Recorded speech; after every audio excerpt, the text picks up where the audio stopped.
Estamos hablando de cómo leer la narrativa bíblica o, en otras palabras, sobre cómo leer historias. Cierto. Y uno de los ingredientes principales en cualquier buena historia son los personajes que se enfrentan con un conflicto y luego deben superarlo. Sí, hablemos acerca de los personajes. En la mayoría de las historias nos identificamos rápidamente con los personajes porque, como ellos, estamos viviendo nuestra propia historia con conflictos propios que debemos superar. Sí, y las buenas historias tienen personajes con luchas con las que podemos relacionarnos. Podemos verlos reaccionar a estos retos de diferentes maneras y podemos ver qué sucede como resultado. A través de los personajes, un autor puede mostrarnos su perspectiva de lo que significa ser humano. La Biblia no es diferente. Las historias bíblicas utilizan a los personajes como un espejo para que podamos vernos a nosotros mismos y descubrir nuestra propia naturaleza humana en el reflejo.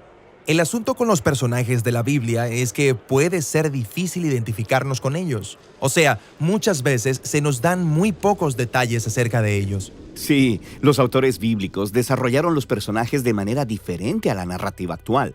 Prefieren comunicar mucho a través de detalles mínimos. Por ejemplo, rara vez escuchamos cómo luce alguien en la Biblia, pero cuando lo hacemos es crucial para la historia. Como cuando se nos dice que Saúl era alto y David era pequeñito. Y estas descripciones se convierten en imágenes del carácter moral de los personajes.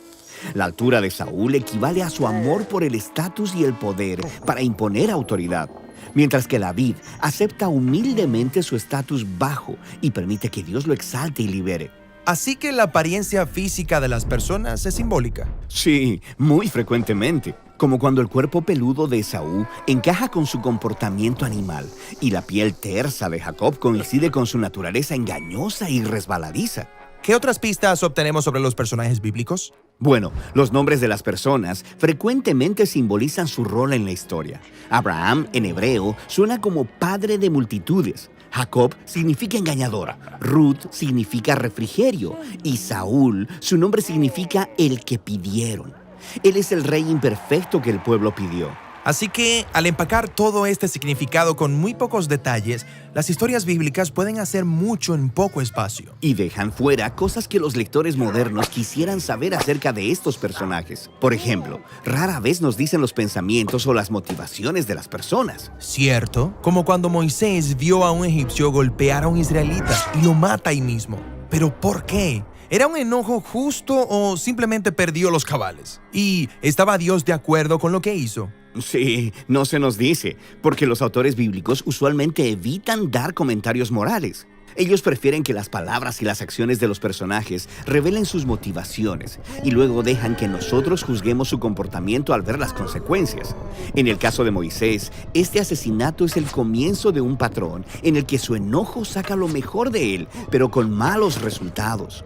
Esta elección lo obliga a huir y esconderse en el desierto durante 40 años. Así que fue algo malo.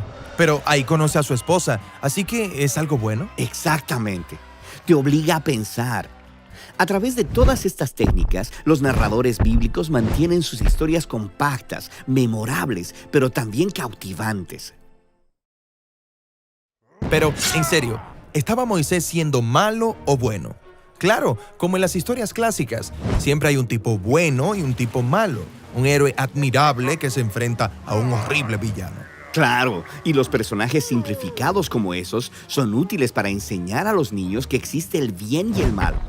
Pero la Biblia no es un libro para niños. Sus personajes son muy complejos, una mezcla de bien y mal como nosotros. Casi no hay personajes sin manchas en la Biblia.